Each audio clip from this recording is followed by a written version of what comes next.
দূর দূরান্ত দিয়ে আফতাবনগর আইসি আপুর দ্বারে প্রেসার মাপাইতে। যাদের বেবি হয় না বা যারা প্রেগনেন্ট আছেন নরমালে আপনারা ডেলিভারি করতে চান তাদের জন্য আজকের ভিডিওটা। আজ গেছি মোরা আফতাবনগরে ঘুরতে, আর এখানে নাগরিক হসপিটালে হলো মোরা একটা বড় আপু আছে, উনি এই জায়গার গাইনি ডাক্তার। ওয়েট সামনে সাইনবোর্ডে কিন্তু নামও আছে, এই যে সহকারী অধ্যাপক ডাক্তার ইসমত জাহান আপু। ভাবলাম আপুর লগে একটু দেখা করে যাই। আর এই হলো কিন্তু হসপিটাল। আফতাবনগর দিয়ে কারা কারা ভিডিওটা দেখতেছেন কমেন্ট করে জানাই দিয়েন। এরপরে মোরা চলে আইয়া পড়ছি আপুর চেম্বারের মধ্যে।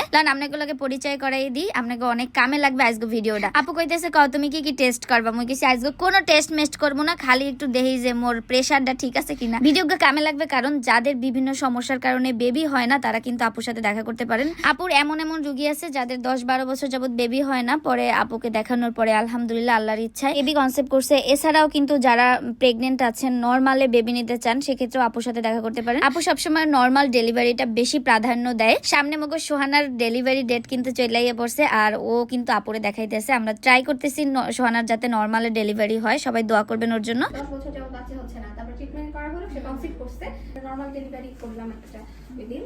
তখন ওই পেশেন্টটাও গল্প গুজব করলাম, এর মধ্যে আপুর কয়েকটা পেশেন্ট চলে আসছে। আমরা আবার একটু বাইরে বের হবো, ঘুরতে যাব। তো এদিকে হলো আপুর হাজবেন্ডের সাথে ভাইয়ের সাথে হলো আমরা কথা বলতেছিলাম। পরে আপু যখন ফ্রি হইলো তারপরে আমরা সবাই মিললাম। পাশেই হলো একটা সুন্দর রেস্টুরেন্ট আছে, এই জায়গায় খাওয়া দাওয়া করতে চলে পড়লাম। যে কোনো গাইনি সমস্যার জন্য আপনারা আপুর শরণাপন্ন হতে পারেন, গিয়ে আমার কথা বলবেন।